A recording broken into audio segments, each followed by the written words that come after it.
Welcome to the road to the Snyder Cut, where I rewatch DCEU movies that came out before Aquaman. Today we're discussing the whole Suicide Squad movie. Okay, surely we can agree this movie sucks. I wish I can give my rating and move on, but first let me rant about this film. Let's start off with the story. It's ass. Clearly no one looked at the story and thought, would this sort of thing happen in real life? For instance, when that guy gives Harley a phone while surrounded by all those guards, he literally says, "It's from Mr. J." You're telling me that not a single person around has heard or seen what he has done? In superhero movies, there's this costume scene where the protagonist or antagonist wears their costumes. This movie has that, but it makes zero sense. They're going off to fight godlike beings, which, by the way, is just stupid as hell to let them participate anyway. And you'd think that they would receive the right gear. There's one part where Harley gets excited by her classic costume but still doesn't wear it. But then again, what do I know? I didn't win the Oscar for Best Wardrobe. Also, this isn't the first inconsistent wardrobe situation that I didn't miss. During Harley's acid baptism, okay, oh my god, he is clown Jesus. Okay, during that scene, you can see his hands not match the color of his face. But again, who am I to judge this Oscar wardrobe winning film? Another thing worth noting is that Diablo doesn't do anything in these earlier fights, and we're meant to believe that he was never attacked once by these crappy zombie squad group. One last inconsistency that I found, wouldn't the scene with the daughter make sense if the daughter was in the way of the bomb, like how she was in the way of Deadshot when Batman confronted him? And it doesn't seem like he was pushing through a mental hurdle, it was just that he was just shooting above her head. I mean, really, this movie has a lot of missed opportunities in my opinion. Like when Enchantress mind controls everyone, we only see what Harley, Diablo, and Deadshot wanted, but we never get to see what the other people want. Kitana having her husband back, Flag with June, Croc wanting to fit in society or live his life, and something funny and crazy with Boomerang and his unicorn fetish. They could have also given us an explanation or hints of why Waller didn't want to use this Justice League for her team, even hints of her origin story, which if you read the comics, it's actually really interesting. Then you have the case of Slipknot, a character whose superpower is to climb anything, with a rope. He doesn't even get into the character montage. I know he's meant to be killed off soon, but it would have been a decent way of subverting our expectations. In fact, why wasn't Kitana in that montage, or why didn't she get a flashback like Harley does in almost every other scene? Actually, this movie has a lot of questions. Why is the Joker so desperate to rescue Harley? How come Incubus and Enchantress, godlike beings by the way, have a hard time fighting people who barely have any body protection and are using guns? Incubus fights them by kicking and smacking them. Enchantress was able to swipe their weapons away, but couldn't do shit. Why does Captain Boomerang come back after running away when Rick deactivates his switch?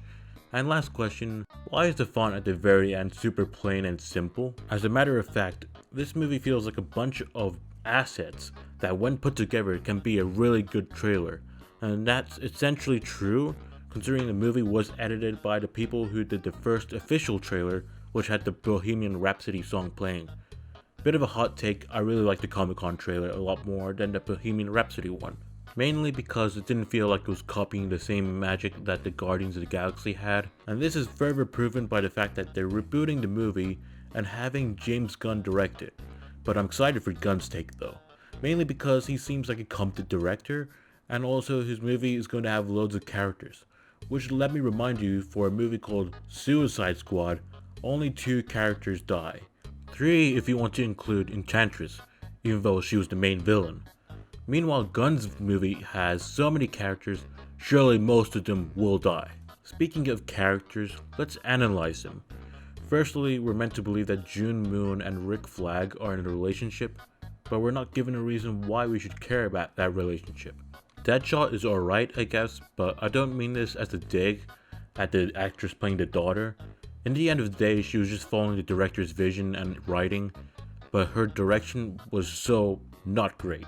and you can definitely tell just by watching how awkward she is in scenes. Also, it just popped into my head that Batman needed Amanda Waller's help to find Deadshot. Last video I said he didn't know how Superman was living on Earth for 30 years with human parents, and now you're telling me he needed someone else's help finding out Deadshot's location? This just further proves that Batfleck is all muscle but no brain. Other than that, I think the casting is decent. Okay, there is Jared Leto's Joker, but I feel like I ranted about him so much before. If you want to hear why I think his Joker was the worst, just watch one of my older videos. But warning, the mic quality isn't that great. But I do want to add one thing in my opinion that would have saved his performance for sure. So if you remember in that scene where Joker lies down on the floor laughing while being surrounded by weapons, he has the bat symbol drawn around his mouth, and he says, "Where is she?" Which reminds me of the scene in The Dark Knight when Batman interrogates the Joker. This probably would have led to the idea of the Joker having his own batsuit. There are official images from Hot Toys of what it would look like, and it would have looked so cool. Like, imagine seeing a silhouette of someone chasing the Suicide Squad and thinking it's Ben Affleck's Batman returning for another appearance in the film, but instead we got a Joker who non-subtly calls himself an idea. Alright, let's discuss the cinematography in action. The only thing worth noting was the montage sequence, which is very entertaining, not gonna lie. But yeah, everything else was just average. Yep, overall this movie is a 1 out of 5. This movie makes Batman v Superman look like The Dark Knight Rises. Also worth mentioning is that if you want to see a good Suicide Squad movie, watch Batman Assault on Arkham, or wait for James Gunn's Suicide Squad, and hope that's really good. And that's it for today's review. Thanks for watching the video. Like the video if you enjoyed, subscribe and hit the bell button to be notified for the Justice League theatrical cut review, which by the way, that video is going to be super different from these other videos, so look forward to that and see ya next time.